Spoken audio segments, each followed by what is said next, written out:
May na-recover na ebidensya sa hotel room na tinuluyan ni dating Undersecretary Catalina Cabral kaugnay ng kanyang pagkamatay ayon sa NBI. Sinusuri na rin nila ang selfie ng kanyang driver at ang viral dashcam kung saan nahagip siya habang nasa gilid ng bangin.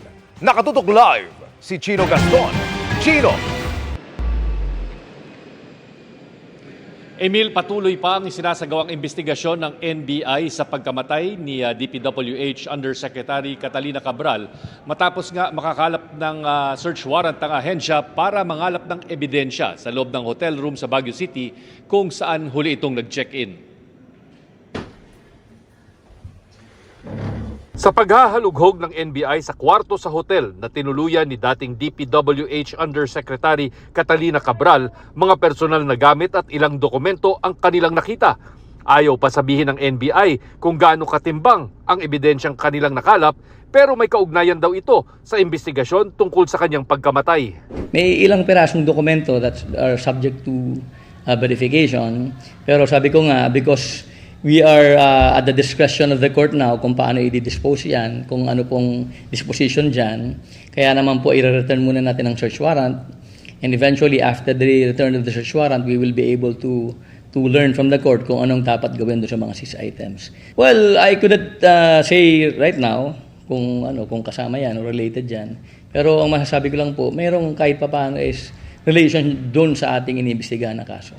We did not get any suicide note. Nauna nang sinabi ni Interior Secretary John Vic Remulla na batay sa investigasyon ay walang foul play sa pagkamatay ni Cabral. The pieces of evidence that were gathered shows that there is a suicide. Pero hindi pa natin masabi. Let the investigators makumpleto yung kanyang investigation, no?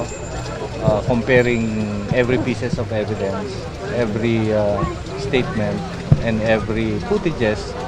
Kasama sa sinusuri ng NBI ang viral na selfie picture ng driver na si Ricardo Hernandez na nauna ng kinumpirma ni Remulla bilang authentic. Pati ang viral dashcam footage na nagpapakita anila kay Cabral na nakaupo sa concrete barrier sa Cannon Road malapit sa lugar kung saan natagpuan ang kanyang bangkay. It's very material in the sense that if it's a genuine footage, tapos dun mismo sa location na yon, nakita si Yusek Cabral, yung kanyang bangkay, it would actually prove among others that she's really there. And apart from that, there will be a stronger support now to the statement of the driver, Rick Hernandez, na talagang nandoon siya at iniwan siya doon. Nais ding masuri ng NBI ang natagpo ang cellphone sa loob ng kotse ni Cabral. Pero kailangan daw ng hiwalay ng warrant mula sa korte para masuri.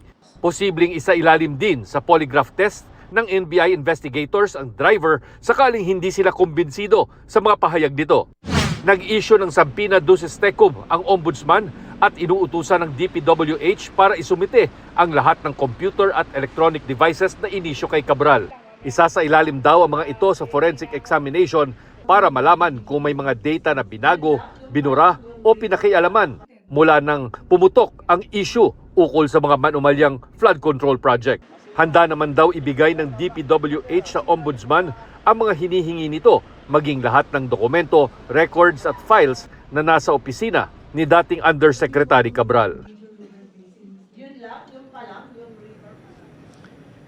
Lahat ng anggulo sa pagkamatay ni Yusek Cabral ay titingnan ng NBI kasama na ang haka-haka ng ilan sa posibilidad na pineke lamang ang kanyang pagkamatay, bagay na nangyari na raw sa ibang kaso, bagamat kalaunay nahuli rin ng NBI ang sospek. Emil. Maraming salamat, Chino Gaston.